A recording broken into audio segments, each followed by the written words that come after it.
श्री स्वामी समर्थांच्या प्रतिमेसमोरील आर्ततेची म्हणजे अश्रूंची साधना आणि त्यांचे 6 अंगावर काटा आणणारे अनुभव। जेव्हा सर्व मार्ग बंद होतात आणि भक्त स्वामींच्या फोटोसमोर उभा राहून स्वतःला पूर्णपणे विसरून जातो, तेव्हा घडणाऱ्या या 6 पॉवरफुल प्रचिती आजच्या व्हिडिओमध्ये आपण जाणून घेणार आहोत।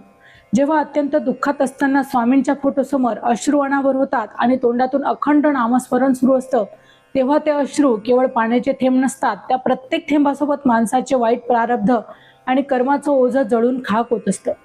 रडून झाल्यानंतर मनाला जी विलक्षण हलकी अस्वस्थता प्राप्त होते, ती साक्षात स्वामींनी तुमचे दुःख स्वतःच्या खांद्यावर घेतल्याची एक प्रकारची पावतीच असते।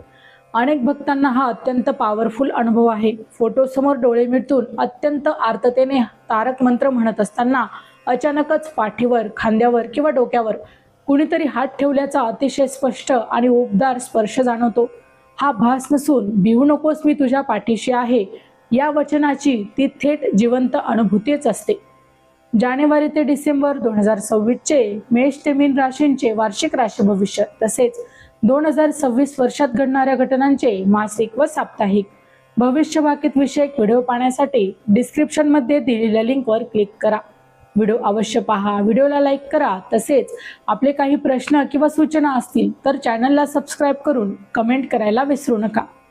खूप रडल्यानंतर किंवा मन मोकळं केल्यानंतर जेव्हा तुम्ही स्वामींच्या परत एकदा डोळ्यात पाहता, तेव्हा त्या फोटोतील भाव हे पूर्णपणे बदललेले दिसतात। त्या डोळ्यात एक विलक्षण करुणा आणि "आता मी बघून घेतो, तू शांत हो" असा अत्यंत जिवंत भाव देखील आपल्याला दिसतो।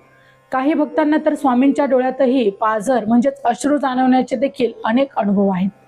मन खूप अस्वस्थ असताना नामस्मरण सुरू केल्यास काही मिनिटाचे ते कशी वेळ येते जेव्हा रडणं अचानक थांबतं, श्वास संत होतो आणि मेंदूत एकही विचार उरत नाही, यालाच शून्य अवस्था म्हणतात। ही अवस्था म्हणजे स्वामींची ऊर्जा तुमच्या शरीरात प्रवेश करत असल्याचे आणि तुमचे आतून हिलिंग होत असल्याचे सर्वात मोठं लक्षण आहे।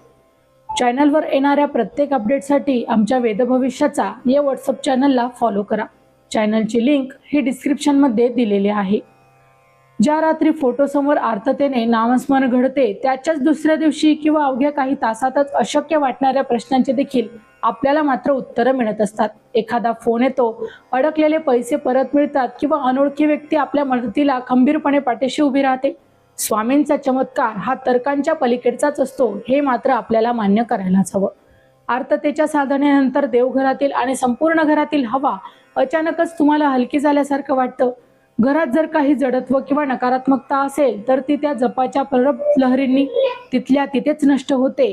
वास्तूत एक प्रकारचा अत्यंत सात्विक आणि शांत थंडावा देखील जाणवू शकतो। जिथे भक्तांचे अश्रू जमिनीवर पडतात, तिथे ब्रह्मांड नायकाचे सिंहासन हलते आणि चमत्कार घडतो।